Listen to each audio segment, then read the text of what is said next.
Bonsoir, bonsoir, bonjour. C'est Congo News 24. Bande Konanga, comme toujours avant de commencer notre émission, nous disons merci à Dieu. Nous disons merci à nos chers abonnés et téléspectateurs qui nous suivent partout dans le monde et en RTC. Bande Konanga, soyez les bienvenus. L'émission Nabiso Haute sur la carte. Ma solo ya RTC. À la une, chers téléspectateurs, on va commencer cette émission Bandeko avec Obalwaka qui Saloumé Banda. Opération mix, FARDC police dans les villages conquis à l'est.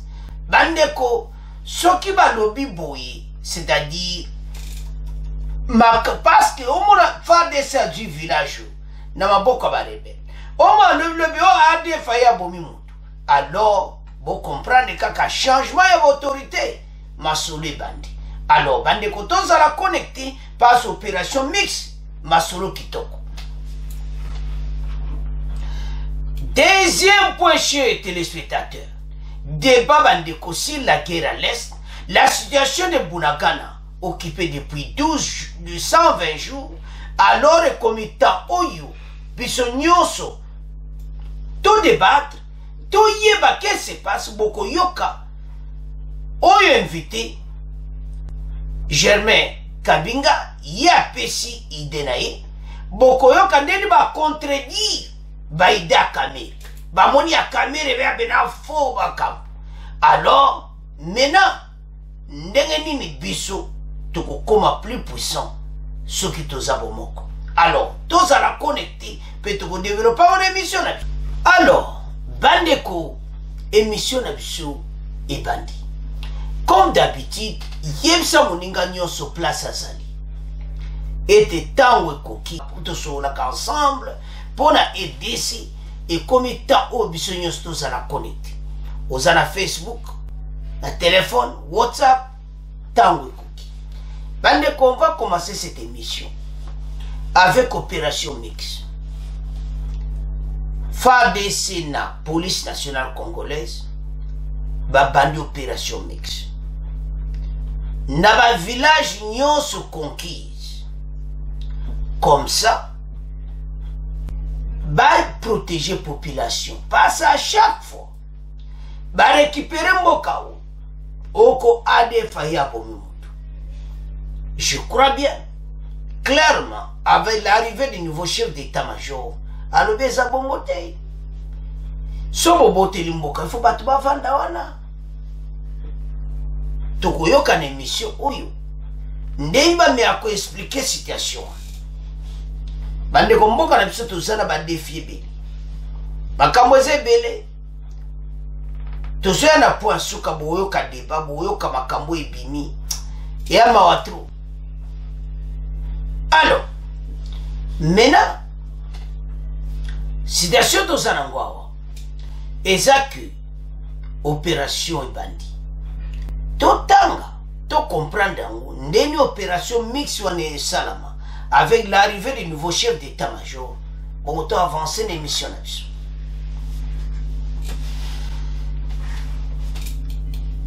Opération mixte FARDC police dans les agglomérations conquises à l'est de la RDC. Parce que Bandeko et sa situation moko oyo badjango vraiment sérieux.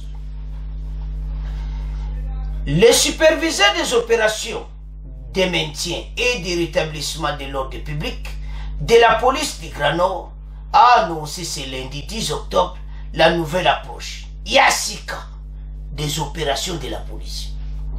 Celle de travailler auprès de FARDC dans des opérations mixtes dans le but de sécuriser les agglomérations conquises par là.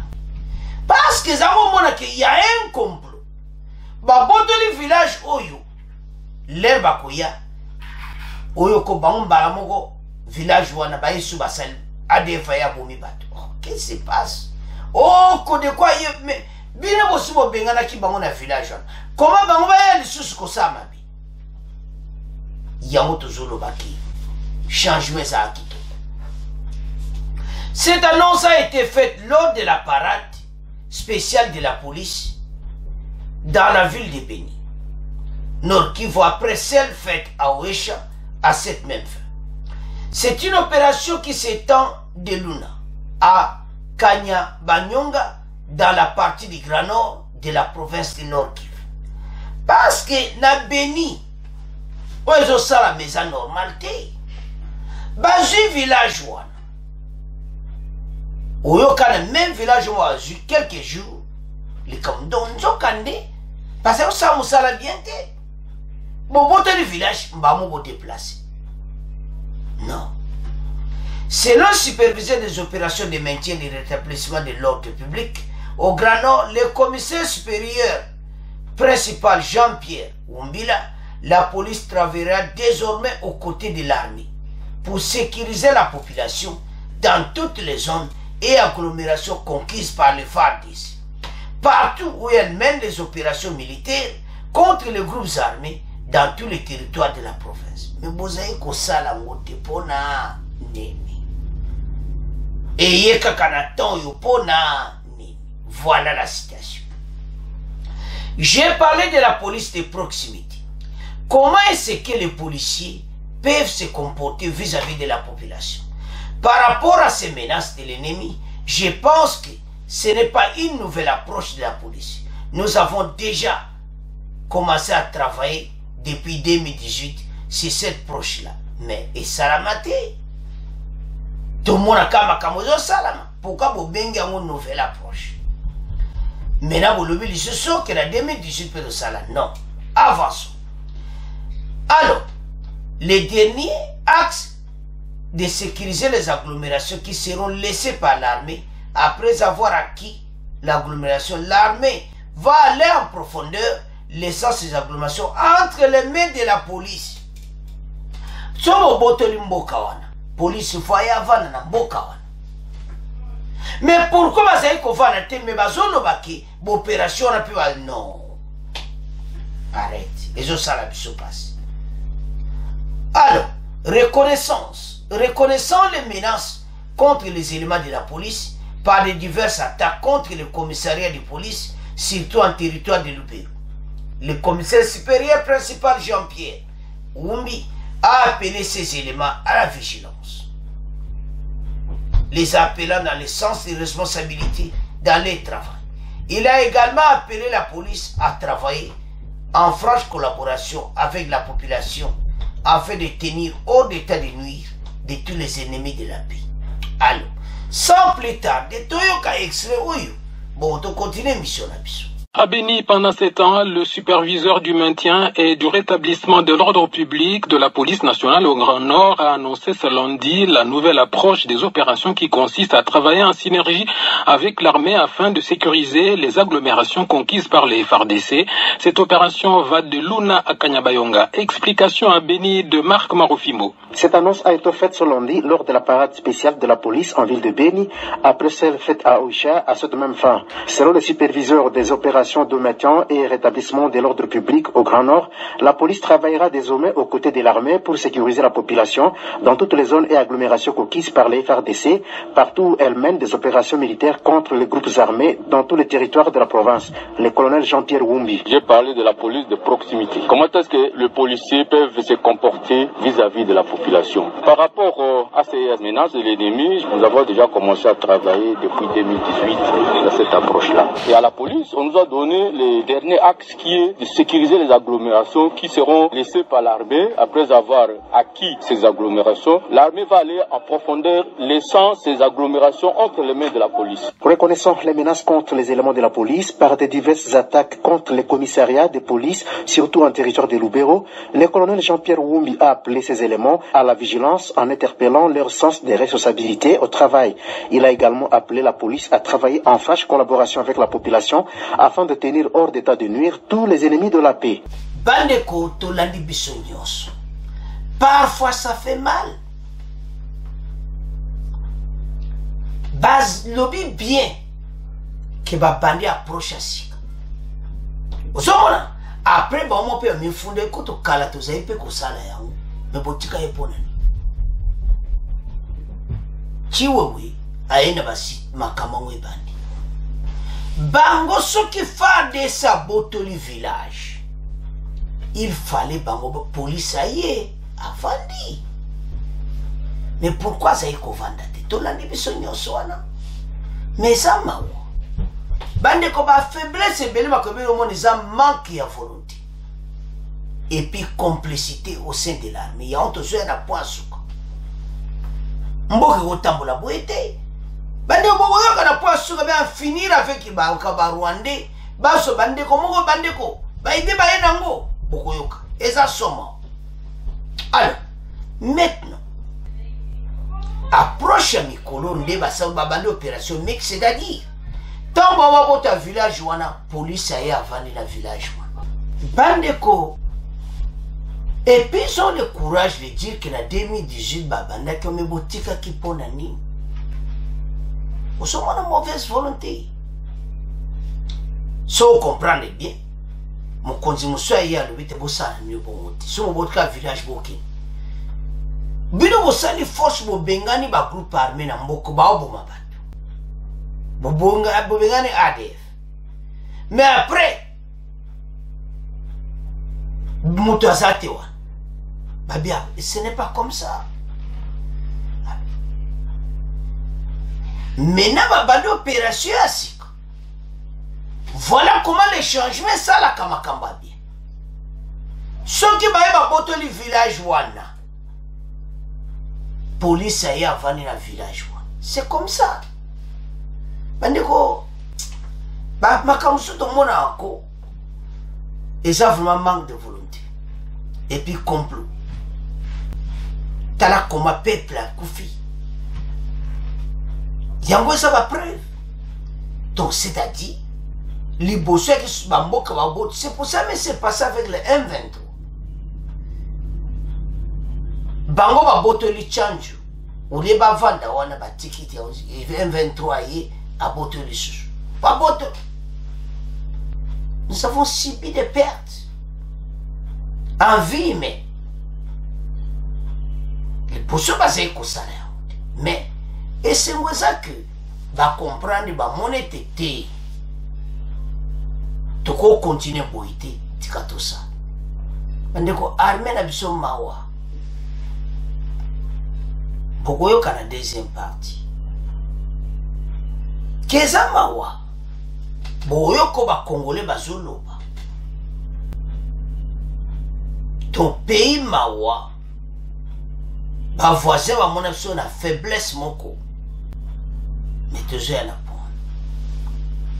Maintenant, je crois bien équipe Asika et à force il y a FARDC ici dirigé par Christian Chiwewe, chef d'état-major.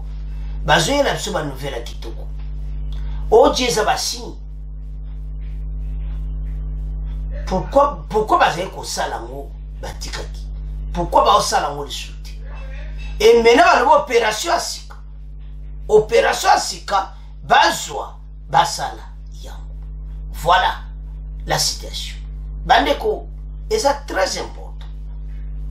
Parce que makambo ebele oyo tout tozo mona ki o voilà tout ça. Et ça qui oyo kaka mauvaise foi. Mais maintenant ba moni penaki il faut tout salaire.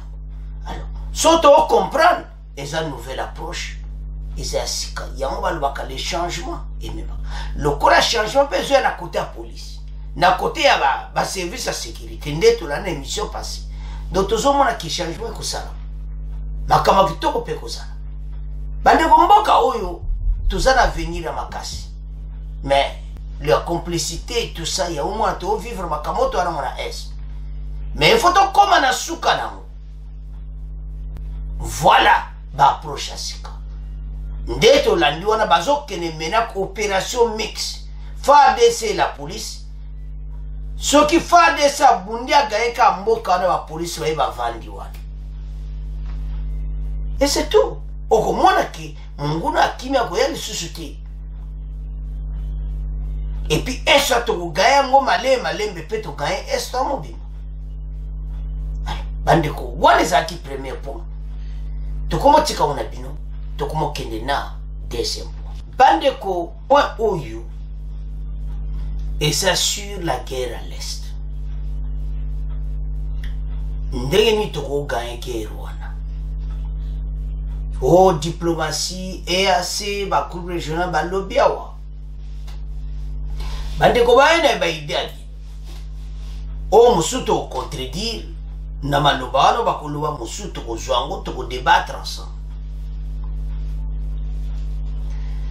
C'est-à-dire tous la cohésion au sein de Fatis. Armée n'a pas cohésion exacte parce que tant que cohésion exacte un seul corps au sein de l'armée, tout banaka kopola.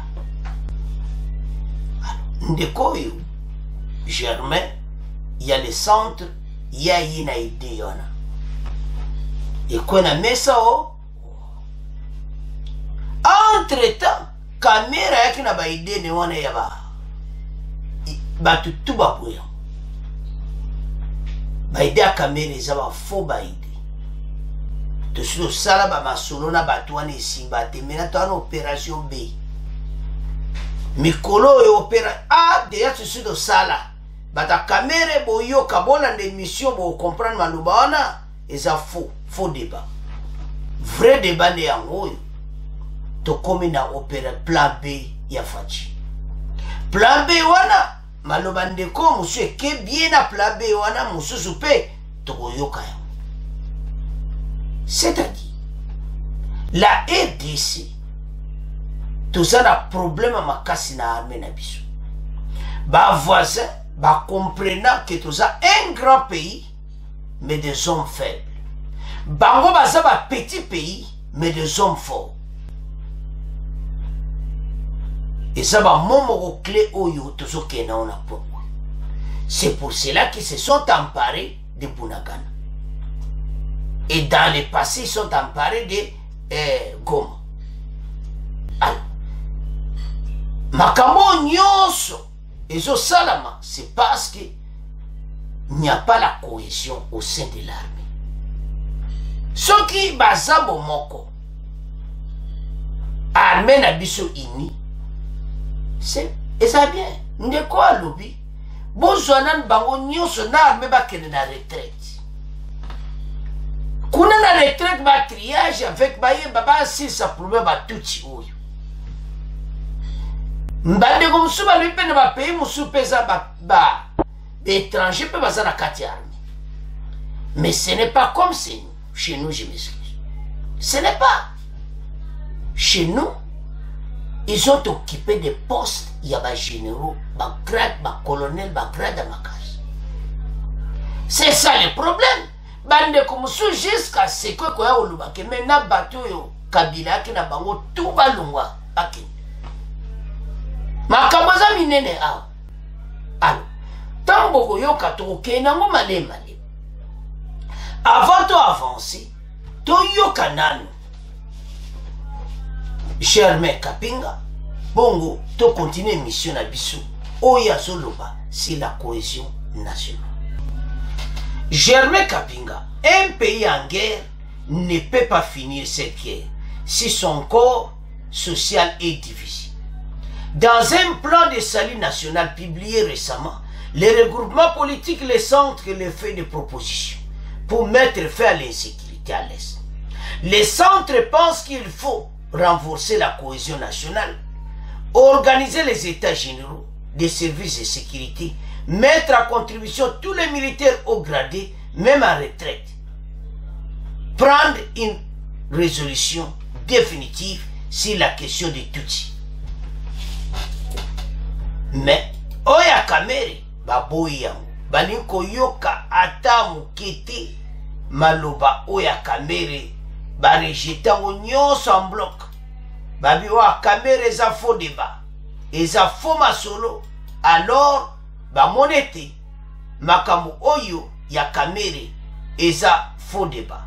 Germain Kapinga, introduction, ndeko pana, ndeko expliquer, bon après toko ya oyoka ndeko yinda na plateau, ndeba ko tuna yeba kesho. Ah, tola. Bonjour.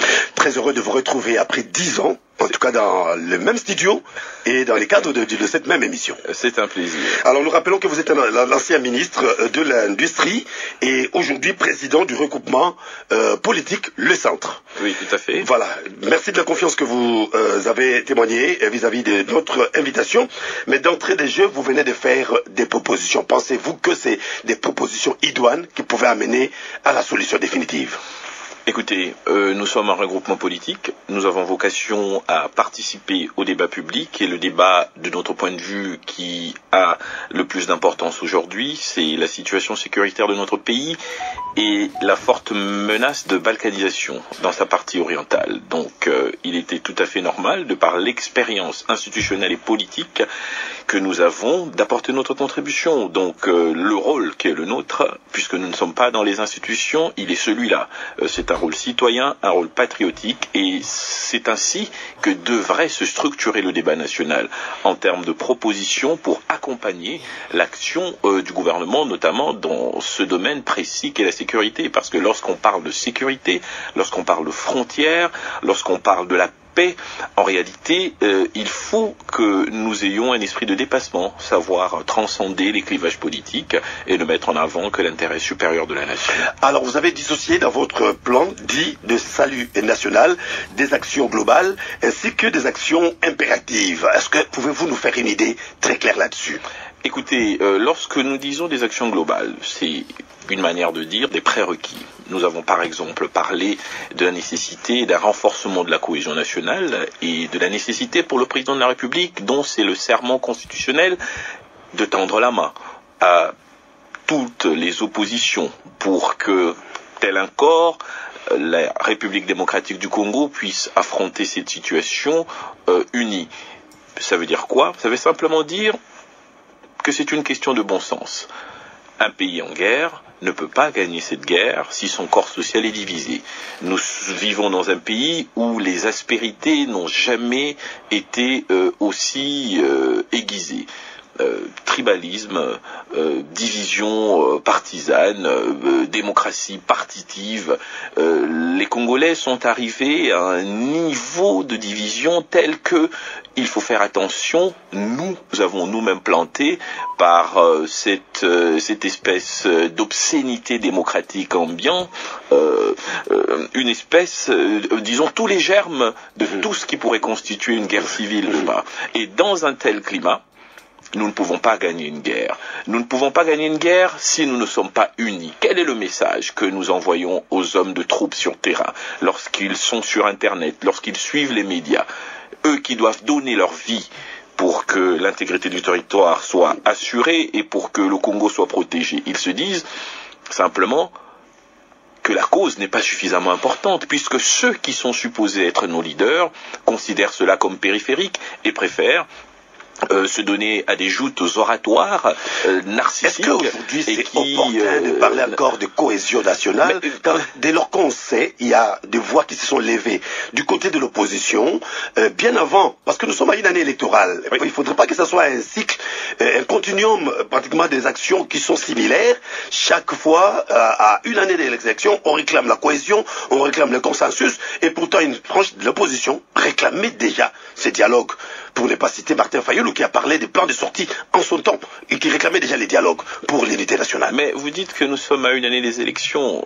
Oui, mais le problème de la cohésion nationale n'a rien à voir avec le processus électoral, je veux dire, en termes de contradiction. Nous devons savoir que le pays est divisé, il y a une menace de balkanisation. Nous n'oublions pas par ailleurs qu'il y a une élection, mais qu'il s'agisse de la guerre, tout comme des élections, dans un pays totalement divisé, les résultats ne seront pas au rendez-vous. Bandeko tolandi biso nyonso Germain Kapinga alobi penza parce que cohésion est vraiment très important. Nakati ya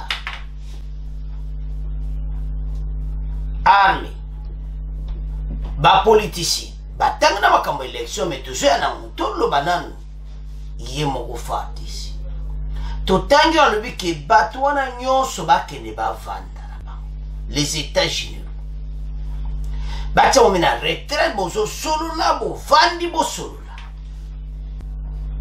qu'est-ce qui ne va pas? Parce que biso toza pays moko grand pays ba petit pays wana ba s'organiser na armée na bango mais biso te tozozonga nsima bato moko baza wana bazali kozongisa yango nsima changement oyo esalami na niveau chef d'état-major bandeko eza oyo kaka ya somo il fallait basala banda kala mais tocomprendre mpona nini esalamaka te les réalités ya politique na biso eza makambo moko kitoko te alors parce boyoka réaction ya bacongolais après tokozongela ye député oyo makambo mosusu eza nkamwe mosusu alitouche mpe na bapont ya bandeko baza na terrain oyo baoperde vie na bo basoda mais ya de l'idée oyo mosusu batali mingi makambo ya élection donc bango kutu makambo ya este etali bango te voilà problème mboka na biso toza nango au lieu tozala un corps tobunda ensemble mais bango bazobundisa lisu président de la république Félix Tshisekedi bokobundisa fatishe jusqu'où pays oyo toza na posa mboka na biso tozala respecte bavoisin barespecte biso bokanisi me makambo ya force régionale oyo Patrick Muyaya batunaki baquestion ya Bunagana, c'était le lundi, c'était hier. Alobi ke bazana kosolola na makambo wana bato wana na baeuropéen na banani tu bazolekisaka biso lei organisons l'armée to attaquer bato wana tobengana bango c'est tout solution eza yango wana plan B yango toza nango na émission ndeko ayene baida bien a bien aux yeux ya malamu te au commenter au pesi ba commenter et c'est important makambo so alobi eza kitoko mais mosusu o comprendre parce que ça possible te mboko ezala boye tant tozotala tozomona EDC na biso mboko eza mboka moko mbelisi dekola mais division toyokia na makambo élection balidé politique musu kuna kutu baate fachi bundano yo moko ce n'est pas comme ça toko avancer mboka oyo mais bino bobo zaba na ba parti mususu opposition boyebisa bakamina bino ke boy toko kende nulle part ata bino lelo boye boyo remplacer les sous fachi tokozaka na même situation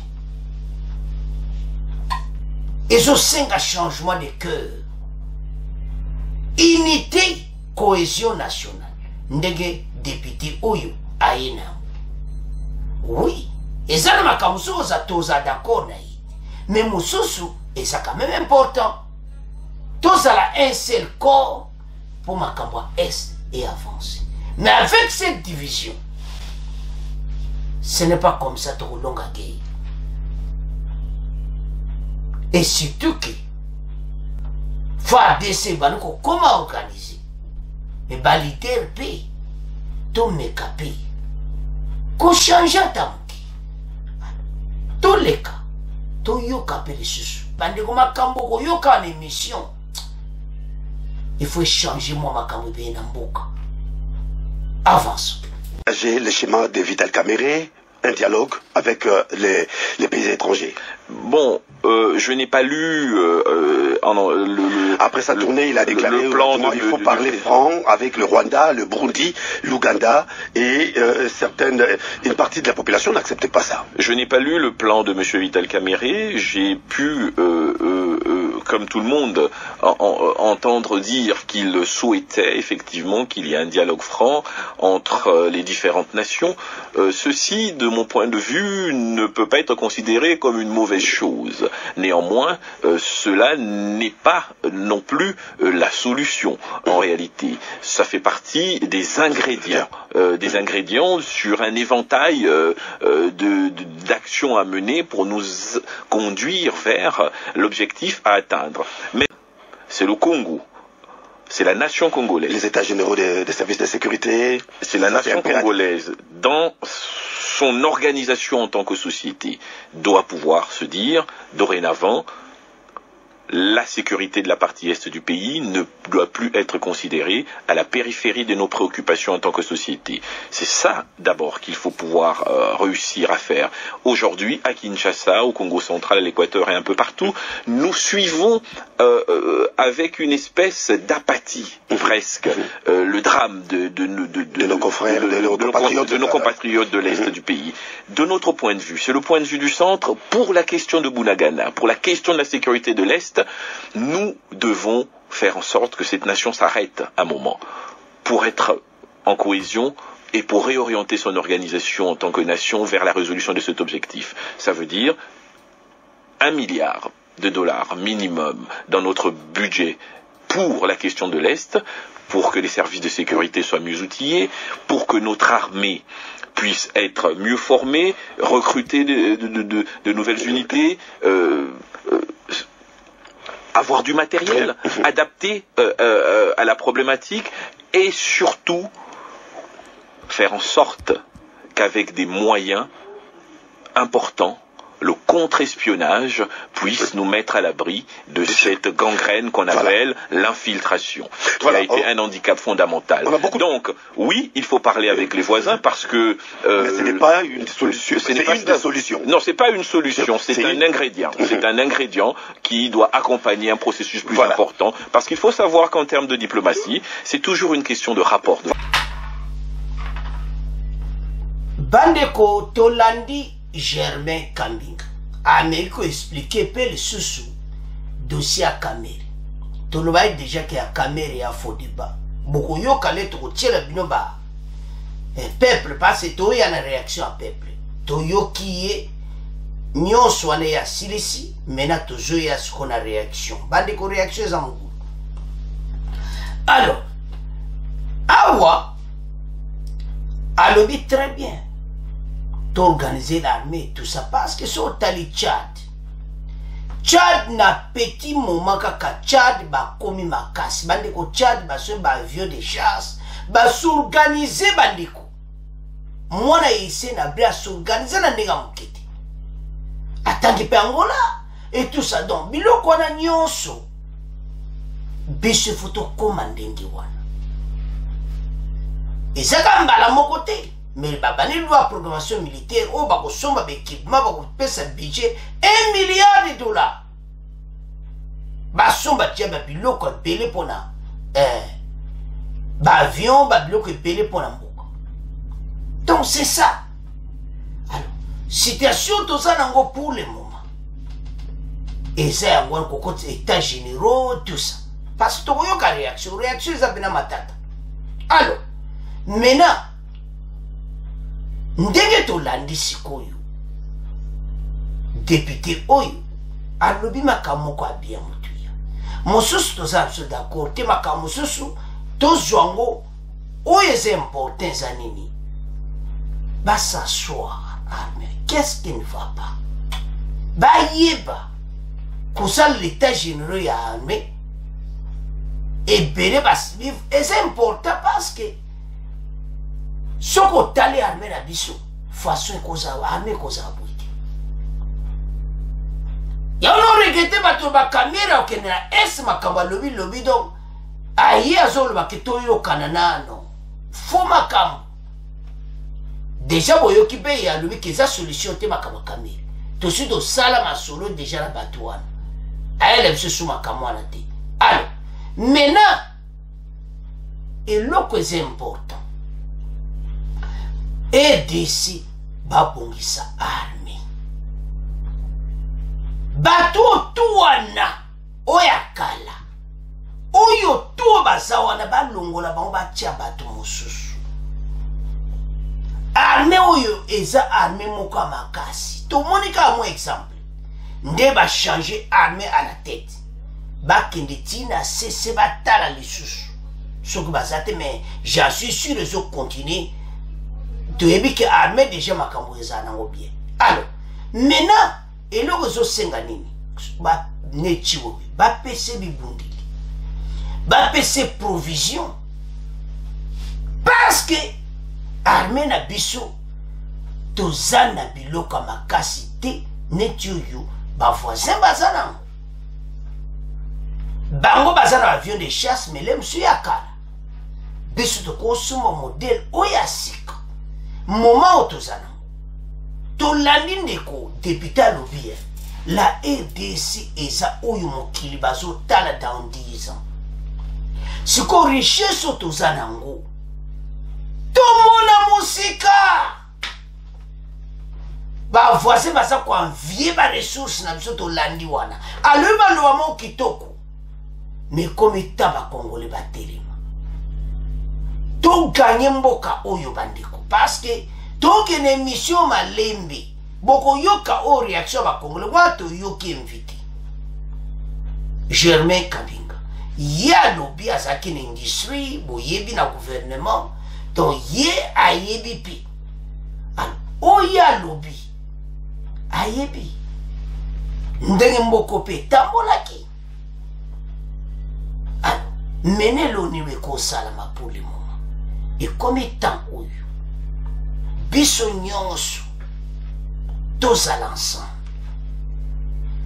infiltration batia fin na yango so tokangi lidusu ya infiltration tokomona makambo ebele alors toyoka bandeko oyo mibale obie misato ndeko ya mbandaka botoyoke d'abord toyoka mpe su ndeko mosusu bandeko tokokomprendre comment omonaki bakongolais baza kotelema bayebi toyoka bango bon toavance na émission awa biso mpe topesaka bacommentaire na oyo tozoloka oyo bazoloba tosepeli nango te tozoloba mpe nango parce que toza na besoin to récupérer la situation à l'est.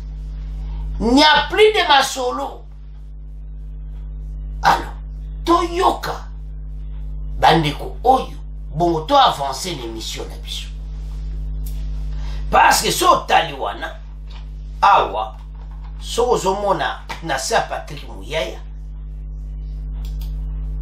le porte-parole du gouvernement de la République et ministre des médias Patrick Mouyaya a tenu lundi 10 octobre son briefing hebdomadaire au cours duquel il a passé en revue les situations prévoit à Kwamut dans les Maïndombe et à Bunagana dans le Nord Kivu.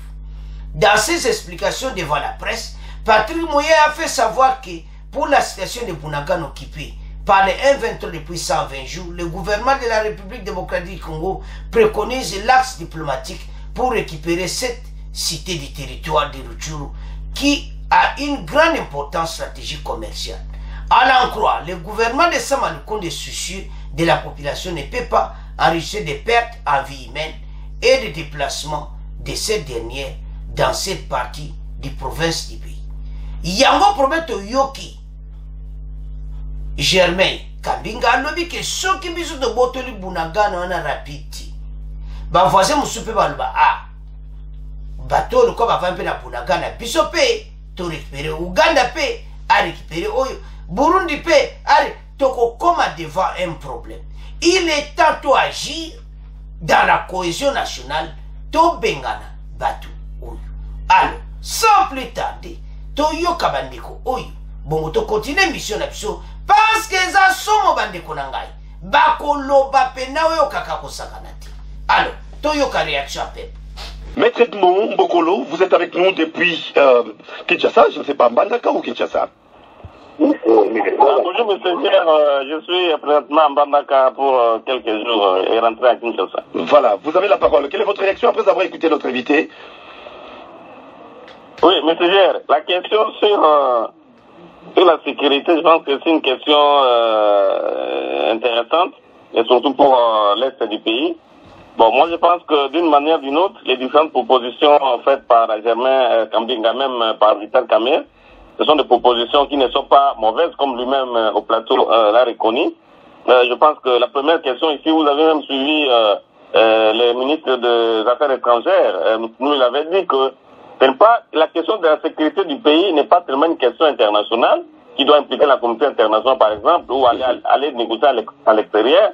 La question de l'Est, c'est une question qui doit d'abord être résolue à l'interne.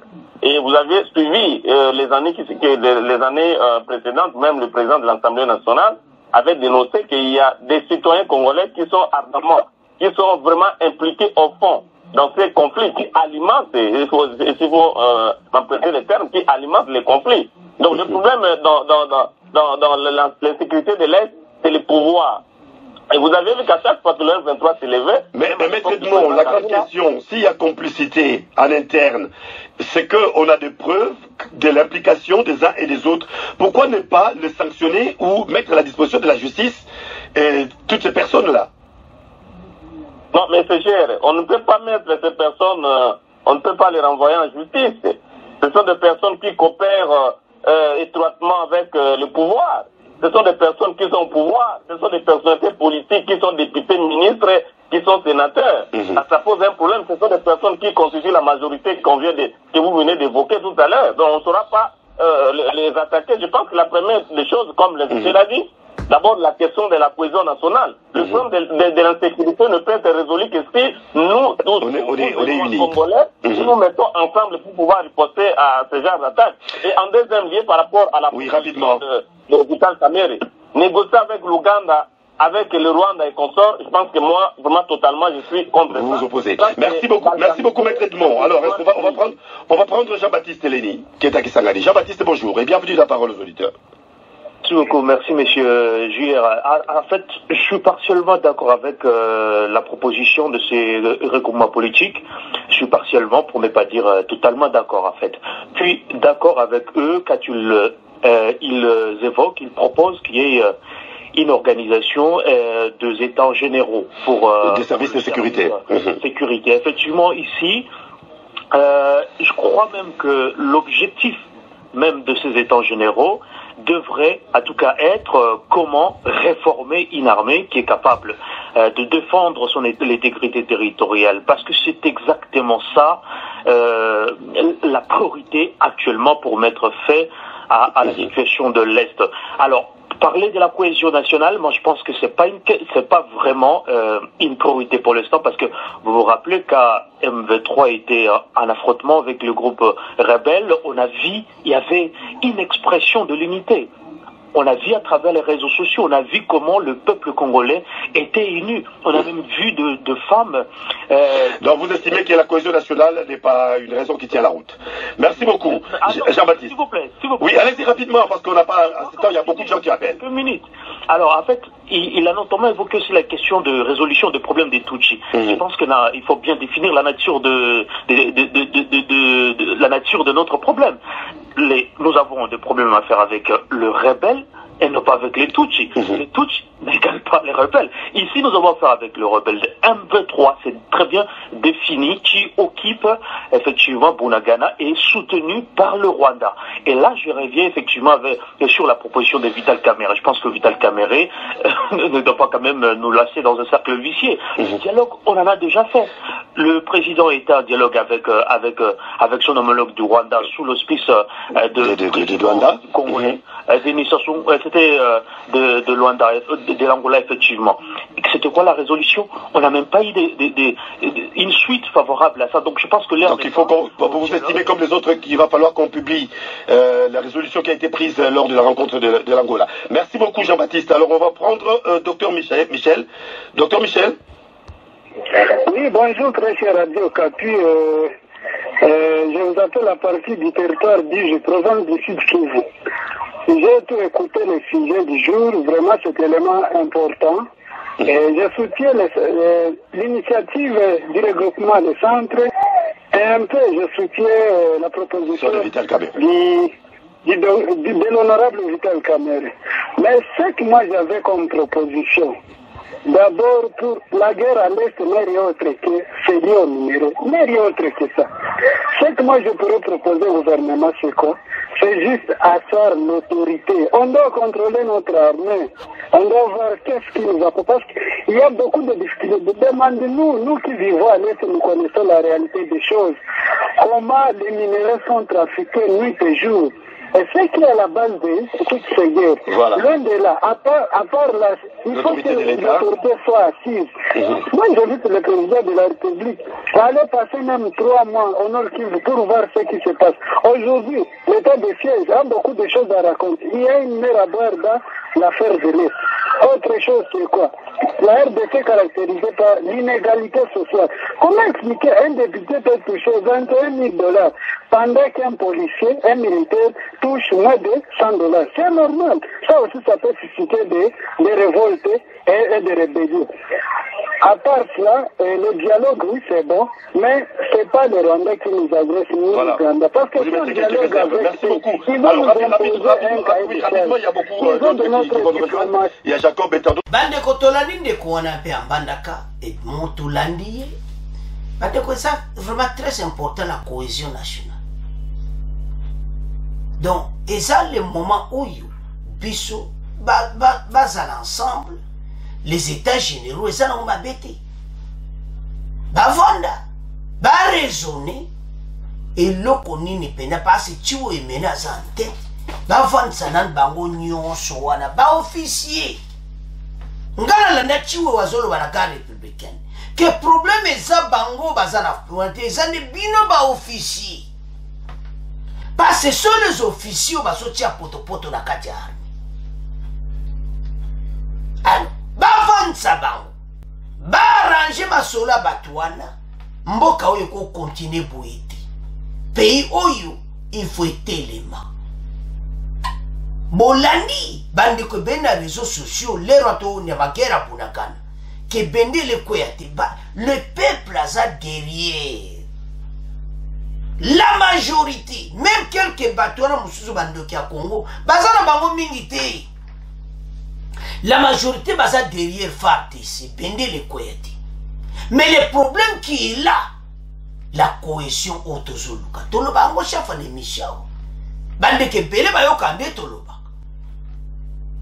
mboka na yo komolo ba pepo na mboka na yo c'est comme ça kandoki a Congo voilà ce qui se passe maintenant de tonandi bande kwana ozoma souci ni tamazolo parce que na posa mboka avancer mais ba rejeter ba kama kamere siko kamere ba ko traiter na kamere ba ideni no yenango ba boyi makama kamere complètement et puis Patrick Mouya na question ba tunaki wana c'était hier yango pepe na ba problème auto Patrick Mouya ya lobi que voilà kudu bazo continuer pe makamba négociation non arrête makambo wana ba congolais ba aussi bazana bejeto boto la bunagana bobongsa armée ba voisin ba kotika la jamais biso libre baza ko envier ba ressources na biso yango tina ba rejeter makamba kamere alors oyo ya Patrick Mouya ezali ya batu ya ONU parce que bango babaye bazo tia mbongo pour la force régionale donc tout on a quelque chose et ça on a pendé et ça ka koleksa baler entre taba minere zo bima ndeto landiono ba minere zo bima ko sakanati faut contrôler yango ba minere zo bima ndenga mabe na mboka alors ndeko na muso toucher ba point mon pèse important mboko tozanango ezo senga to arranger makambo pende to boto la bunaka makambo na fond il y a le problème ba tuti mais wala penda na d'accord parce que ba tuti il faut arranger pe balo makambo na bango nemi ndeko lobi que voilà tu dois problème bunaka tu as problème ba tuti mais bon ba sana bunaka ba zape ba Rwanda kaka donc bah tout na RDC pays dans quel contexte ton année même je me capinga pas le bien dans quel contexte bah tout bazo déranger mboka na biso alors faut pas le bayango ba konjo bazana kati ya armée donc tâche pendeza défi makasi zana chibuwe oyo yo boya donc ko luka ko arranger armée parce que ça na ba vaillant soldat wana bazana besoin d'officier au balingi mboka et ça vraiment très important et comme état oyo batala nami oyo bakoso pour mboka oyo avancer alors maintenant tokoyoka sikoyo bandeko oyo moko alobi sur ndenge nini biso batala na kati ya FARDC nani aza nationaliste aza na motema de père et de mère comme ça avance mboka soki aza motema de père et de mère ti motu wana kati ya FARDC ifo aza libanda ndeko mosusu aye alobi alui bozwa bato nyonso kabila tiaki na kati ya armée bobimisa bango biso bate tolobi te bokoyoka pourquoi basoloba bongo parce que trop c'est trop mboka na biso eko avance boye te bandeko soki bandeko makambo azoloba eza pour l'intérêt de la nation mosusu ozwi oyo sepeli te eza démocratie bandeko bazoloba balobi baexplike ndeni na lera bunagana ndeni peuple abukanaki nsima ya arme ezolakisaki toza na posa alors baide ndeko amemi eza bien me ya kamere eza mabe bata INC bolimbisa soki oyo nazoloba osepeli nango te mais en tout cas kamere ye nango eza kude zongisa su mboka nsima soki alingi faci akoya na makambo ndenge wana te ifala ya na faci vraie solution mais ezoya na faci ka négocie na Uganda na Rwanda basi basala yango tosala na Rwanda tosala na Angola ese esala bandeko pene na débat balobi yango donc kamere wana eza faux débat alors maintenant bandeko mosusu balobi clairement ke makambo oyo ya mboka na biso ezosenga bato baza na conscience mo nationale alingi mboka batia ye na esika wana iwe etat généraux wana baluka basangisa mo bavanda tiwe wetala officier nani wakoke na terrain oyo aza na front baetat de siège lelo so eza mbilinga eza mpona oyo kaka baofficier infiltré balongola bainfiltration nyonso bazala wana te alors maintenant tokenda bandeko oyo bomi mboka bongo to avancer na émission na biso. Comme tant d'autres, je reviens dans ce studio avec Germain Kambinga, ancien ministre de l'Industrie et président du regroupement politique Le Centre qui vient de faire ses propositions. Alors quand vous écoutez les compatriotes, et vous sentez quelque part quelques réserves, en tout cas il y a beaucoup d'appréhension aussi dans ce que vous avez proposé, il y a d'autres aussi qui ont soutenu votre démarche. Alors comment analysez-vous leurs propos? Si vous me donnez 2 minutes... Allez-y. Il faut repartir, faire un bref historique de la situation pour comprendre où nous en sommes et ce qu'il y a lieu de faire pour sortir de cette situation catastrophique. D'abord, nous en sommes là pourquoi? Parce que, au sortir du dialogue intercongolais, dès lors que nous avions terminé tous acteurs politiques de nous partager les postes, nous avons envoyé au calendrier grec les problématiques de fond. La refonte, si vous voulez, du système politique, les questions économiques et la question fondamentale sécuritaire. Nous avons pensé qu'il suffisait de faire le brassage et tout y pointiller, le problème était mixage et le problème était réglé. C'est pas vrai. Premier indice, Mutebussi Kunda, en 2004, ils essayent de reprendre Bukavu. C'est là que les problèmes commencent. Souvenez-vous. Tout à fait. Et ça, nous sommes à l'amorce de toutes les catastrophes que nous avons connues jusqu'aujourd'hui. Mbunza Mabé, il y a Mamadou Ndala. Non, c'est beaucoup plus tard, Mamadou Ndala. Mbunza Mabé à l'époque. Il y a aussi l'intervention particulière du vice-président Bemba qui s'était vraiment impliqué dans cet esprit de cohésion et nous avons repoussé cette rébellion naissante en pleine transition. Nous avons ensuite eu le CNDP. Nous avons après cela eu le M23. Et entre-temps, il y a eu tout ce que nous pouvions faire en termes de diplomatie. L'armée rwandaise est arrivée dans ce pays en 2009. C'est d'ailleurs ce qui a provoqué le départ de M. Kamere. Ensuite, il y a eu une brigade, faut-il rappeler, parce qu'aujourd'hui on parle beaucoup des forces de l'EAC qui arrivent, mais en 2013, il y avait déjà une brigade internationale composée de Sud-Africains, de Tanzaniens, et qui était venue appuyer les Nations Unies et qui ont accompagné l'armée dans cette défense contre le M23. On parle aujourd'hui de pourparlers de Nairobi, mais il ne faut pas oublier qu'en 2013, il y a eu les pourparlers de Kampala, en Ouganda, qui avaient le même objectif avec le même M23. Donc en réalité, ce que nous voulions dire, c'est que ce qui se fait aujourd'hui a déjà été tenté. Et la seule chose... le résultat n'est pas celui, nous avons réussi jusque-là à contenir, mais nous n'avons jamais réussi à régler le problème.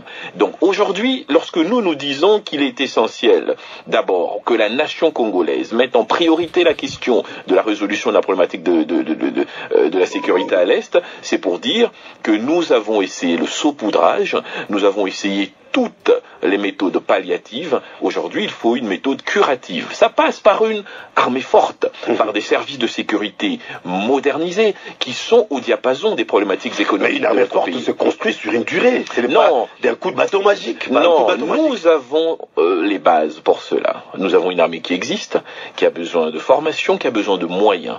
Nous devons comprendre. La République démocratique du Congo, la nation congolaise doit comprendre. Mais vous venez de dire l'armée de brassage, l'armée de mixage. Mais ça, c'est pas un problème. L'armée américaine, c'est l'armée la plus brassée du monde. Il y a des Chinois, il y a des Coréens, il y a des Sud-Américains, il y a des WASP. Mais pas dans le même contexte. Quel que soit le contexte, vous savez, les particularismes ne sont pas scientifiques. Et ce sont des raisonnements particularistes qui empêchent de mettre en place des politiques objectives qui peuvent faire avancer les choses. Le constat est là. Quelle est la solution? Nous avons des centaines de milliers d'hommes qui font partie de notre armée. Qu'est-ce qu'il faut pour en faire un outil de protection de nos intérêts économiques et de notre souveraineté? On vous l'a rappelé, vos auditeurs d'ailleurs, qu'il y a une problématique économique derrière. C'est un État immense, jalousé par ses voisins enviés. Ils ont même fait des guerres entre eux dans ce pays. Souvenez-vous de ce qui s'est passé à Kisangani.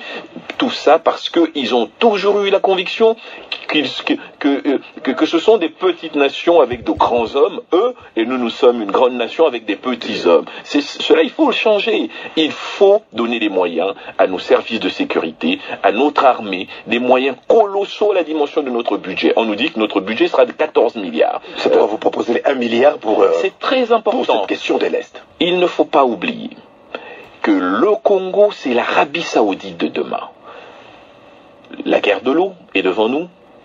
La transition énergétique, la révolution numérique, toutes les richesses dont l'humanité a besoin demain se trouvent en quantité importante en République démocratique du Congo. Si nous ne sommes pas organisés et prêts à protéger tout cela et à tirer le meilleur parti de ces richesses pour notre développement, d'autres le feront. C'est une question de bon sens. C'est pour ça que notre armée doit dès aujourd'hui être outillé pour affronter cette problématique, d'abord de manière factuelle, avec la question de Bunagana et la crise de l'Est, mais de façon prospective, en tenant compte de ce que le Congo, c'est l'Arabie Saoudite de demain, parce que tous les enjeux de l'humanité se trouvent stratégiquement positionnés au Congo à travers les richesses immenses que nous avons, notre cobalt, notre cuivre, nos terres rares et nos réserves immenses d'eau douce et notre écosystème d'une manière générale. Donc ça veut dire que tant que les Congolais ne comprendront pas qu'ils doivent renforcer leur armée,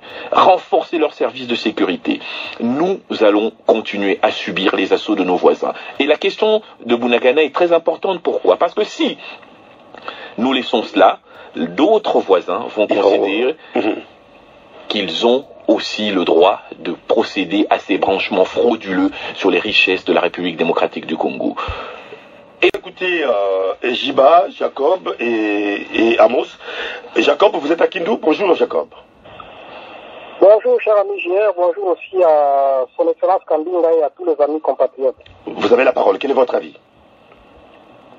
Oui, JR, laissez-moi vous dire que je m'inscris en faux avec toutes les deux propositions, que ce soit la proposition de son excellence Kambinga et celle de l'honorable président Vital Kamerhe. Nous devons savoir, M. Kambinga, que dans ce pays, nous avons des problèmes sérieux. Nous dire que non, nous devons organiser des états généraux sécuritaires. Écoutez, vous oubliez que les problèmes les plus sérieux aujourd'hui, c'est l'inégalité sociale, comme a dit le docteur Michel Aparki Bidji. c'est le problème de la corruption qui gangrène à tous les niveaux, que ce soit au niveau de l'appareil sécuritaire, que ce soit au niveau des présidents. Donc, tous les corps considérés, j'ai dit, comme nobles sont touchés par la corruption, que ce soit au niveau de la présidence de la République. Vous imaginez, M. Juet, M. Kambinga, que dans ce pays ici, l'institution de présidence de la République rappelle combien en termes de pourcentage au niveau des budgets de l'État. Imaginez-vous, il y a des petits pays, moi je parle de faire allusion à l'Angola, je fais allusion au Tchad, qui sont devenus aujourd'hui les puissants au niveau de l'Afrique centrale. Alors vous, Jacob, vous pensez pour mettre fin à cette situation dans l'Est de la RDC, ça va passer par quel préalable? Parce que si vous vous inscrivez en faux contre toutes les propositions faites, que ce soit par Germain Kambinga ou par Vital Kamerhe qui propose un dialogue avec les voisins. C'est lutter d'abord contre les antivaleurs, la corruption à outrance. L'inégalité sociale. Dans un environnement pollué, dans un environnement faisandé où le roi est cage et madame la corruption est reine. Alors vous ne pensez pas que c'est dans cette recherche de cohésion nationale qu'on va devoir, au fait, discuter sur toutes ces questions? On ne peut pas discuter, quand on va parler de la corruption, on ne peut pas discuter. Nous avons des institutions, nous avons la présidence de la République, nous avons l'Assemblée nationale, on doit taper très fort. Nous avons un député, moi je pense, cet artisan-là, il y a un député de Bandundu qui est le président du groupe parlementaire au niveau de la lutte contre la corruption. Et pour répondre à M. Kamerhe, il dit que non, on doit organiser des élections, des dialogues francs entre les Rwandais, les Burundis. Mais au lieu de demander qu'il y ait des dialogues inter-rwandais, des dialogues inter-ougandais, des dialogues inter-burundais, il y en a eu combien entre nos institutions, le président de la République et le président rwandais? C'est ce qui a accouché. Voilà, merci beaucoup. On va évoluer, Jacob. Alors, on va prendre. Merci beaucoup. On va évoluer, Jacob. Alors, on va prendre une autre personne qui nous a également rejoint. Lui, c'est Bernard Ejiba, qui nous appelle depuis Lubumbashi. Ejiba, bonjour.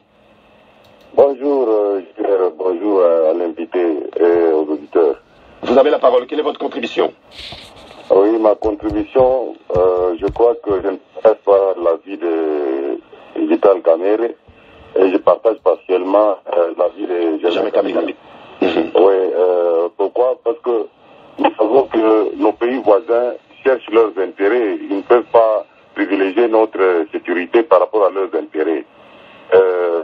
En ce qui concerne la position de Germain Kambinga, moi je crois que dans le pays, même aux États-Unis, s'il y avait réellement cohésion nationale, ils ne devaient pas avoir l'attentat qu'ils ont eu avec des avions. C'est-à-dire quelque part, il y a eu toujours des gens qui nagent à contre-courant. C'est pourquoi je demanderai au président de la République de trier, sélectionner parmi les Congolais ceux qui ont l'esprit nationaliste afin de faire avec les institutions de la République et les services de sécurité.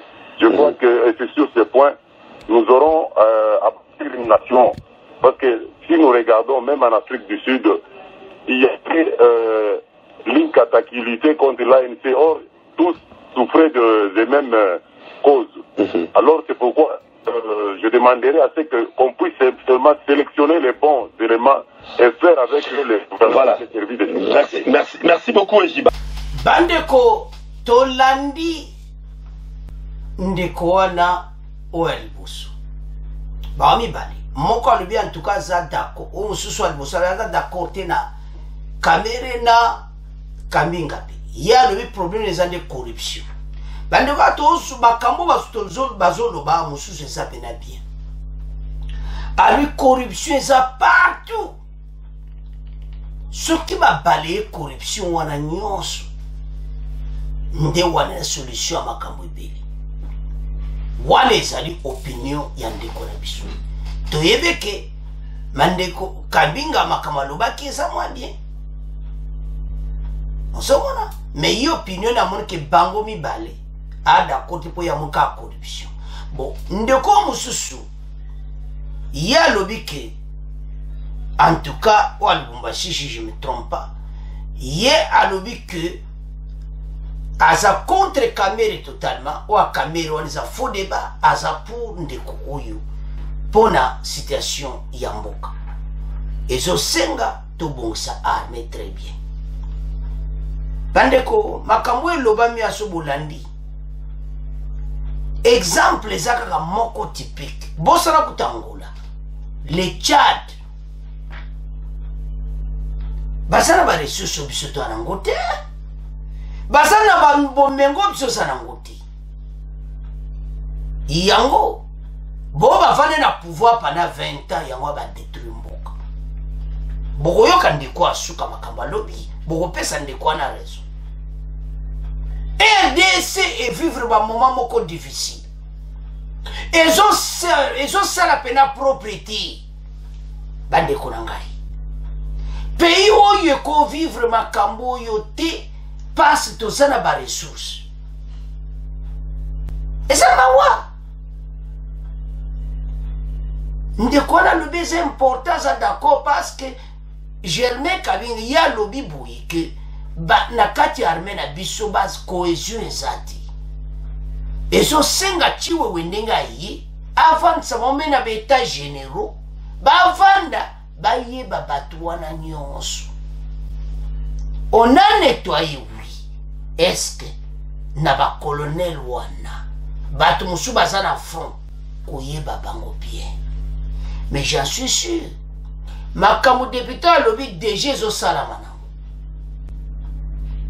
eza déjà en cours parce avec ces changements to assure que bakoyeba bango les infiltrations bakanga porte nango ndeko alobi ya corruption na tout d'accord na ye que corruption eza tout corruption mpe soko esili mbongo ekota mpe mingi na leta tokozwa mpe mbongo osoma baarme makasi si le Tchad est s'organisé à combien la RDC Tchad aza na eloko te bandeko Tchad aza minere te moi pétrole banango baodébrouiller mais tala Tchad armé na bango mais biso na pétrole na minere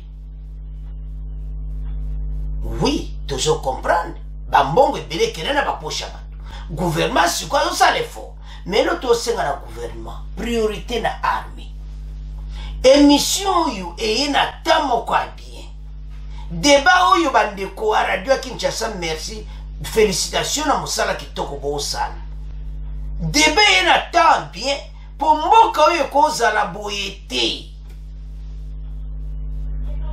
bazwa bango nyonso son état généraux basala yango bayeba bo bazobebisa mboka comme ça basomba baarme kitoko nde Tchad asombi bavoisin bakosakana na biso te koma bavoisin bakomosakana na biso ndenge wana bavoisin bakosakana na biso te mais basekret ezobima alors tolanda ndeko makambo alobi bon tocontinue na émission na biso.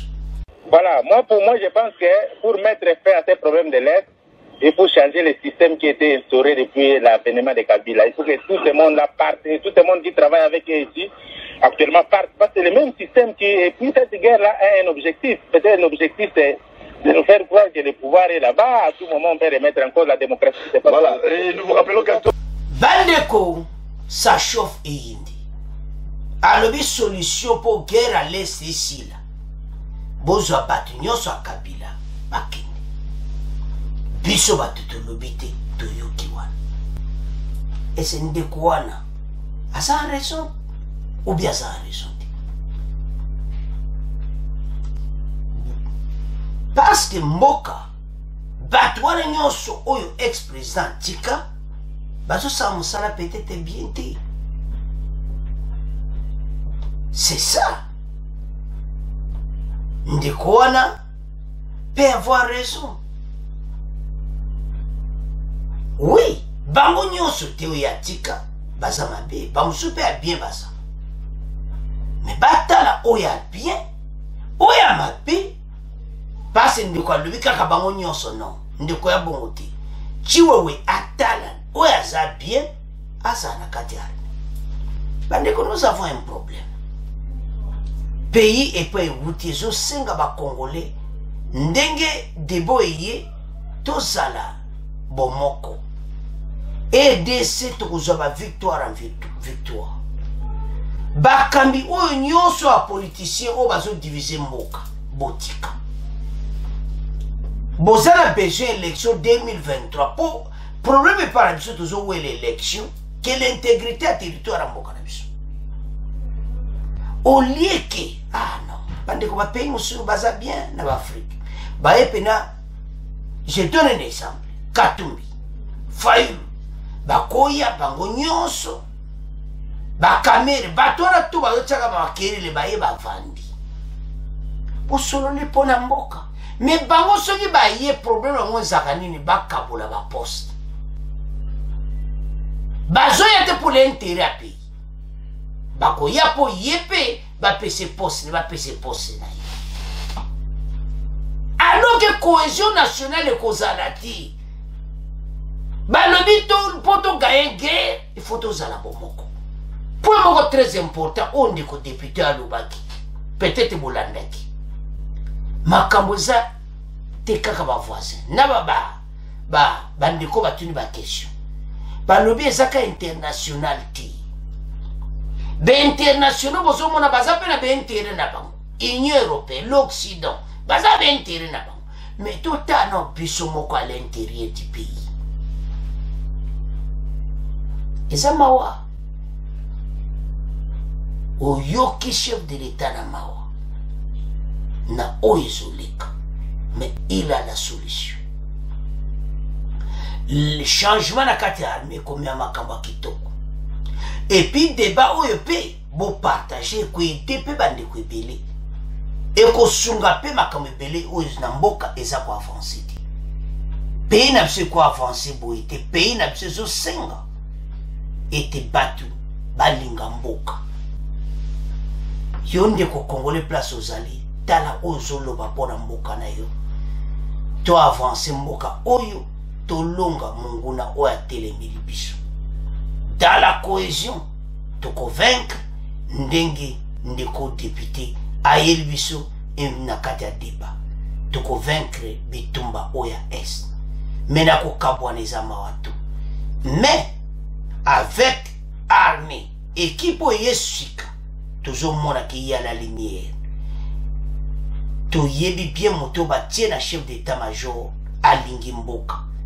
ebele totalaki parcours na ye ezalaki succès na succès donc tozomona ke succès mpe koya na FARDC bendele koya te boreforme armée bosombela bango baarme 1 milliard soki ekoki te bolongoli 1 milliard na bambongo mosusu 2 milliards tomona baavion de chasse eya ekita na njili tomona batanke oyo minene ya barusse batanke minene wana ekita na aéroport baarme makasi ekita parce que ciwewe aza na besoin ya provision ciwewe aza na besoin ya baarme makasi mpo alongisa biso etumba wana epuis 120 jours c'est trop bakongole baza na posa bunagana ezala libéré bandeko tonandi débat merci na ndenge bolanda émission bopartage bocommenter au revoir à la prochaine surtout bandeko chaque fois na émission bopesaka ataba